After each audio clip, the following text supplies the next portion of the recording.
Hello students, in this session let's study about the Mughal rule in India.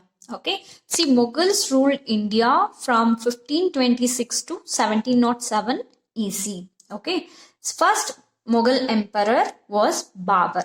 Who is the first Mughal emperor? That is Babur.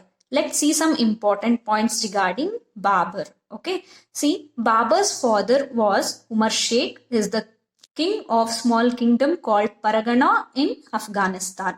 Originally, Babur is from Afghanistan. After the death of his father, Babur came into the power at the age of 11. Babur became king of that Paragana at the age of 11. Due to some conspiracy in his kingdom, he remained as nomad for many years.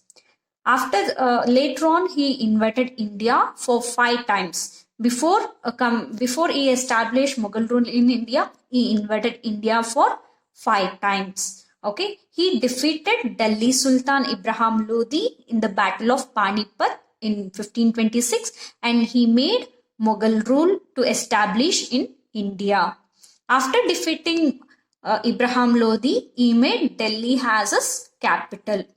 He also defeated, along with Ibrahim Lodi, he also defeated the kings called Rana Sangram Singh of Mewar, Rajput king Medini Raya of Chanderi, and Ibrahim Lodi's brother Muhammad Lodi. He also captured the places like Panipat, Gogra, and Kanwa. This is some information about Babur. After Babur, Humayun became the king of Mughal dynasty. Humayun was the second king of Mughal dynasty. He was the eldest son of Babur. Okay, he came into the power in 1530 EC. He conquered some places like Kalingar Fort, Davra Jaunpur, Chunar Fort, and Mandasara. Okay, Humayun was defeated by King Sher Shah. Sher Shah defeated the Humayun, and Humayun sought shelter in Sindh provinces. Okay, after the death of Sher Shah, he came back to power. Humayun came back to power after the death of Sher Shah. Next Mughal emperor is Sher Shah. He came into power in 1540. He ruled for 5 years, that is till 1545 EC. Original name of Sher Shah is Farid. He is the founder of Sur dynasty. He worked under some kings like Bahra Khan of South Bihar and Babur. He got named Sher Shah by killing tiger by single hand. He conquered some places like Sindh, Punjab, Gwalior, Malwa, Raisindurga, Marwar, and Kalingar. He expanded his kingdom all over North India except some places like Assam, Gujarat, and Kashmir. When it comes to administrative system of Sher Shah, he has maintained very good administrative system. He is the head of administration and he ran his administration with the help of council ministers. He is the head of both civil and military powers. Okay, and kingdom was divided into Sarkar and Paraganas.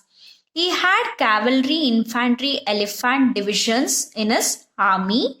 Among these three, cavalry was most powerful. Okay, in order to bring discipline in his soldiers, he started attendance for soldiers and stamping for horses. That stamping is known as dag. Army was divided into small units called fous. Okay, army was divided into small unit called fous, and he named a head for fous called Fausdar. He divided land into 3 types based on the fertility of land.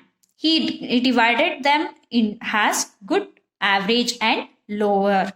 Farmers has to pay land tax 1/3 of their harvested crop to the kingdom as land tax. Sher Shah also known for Sultan of Fair Justice. Sultan is highest judge in his court. His court is conducted every Wednesday evening. In his administration, he bought new silver coins into circulation called dam.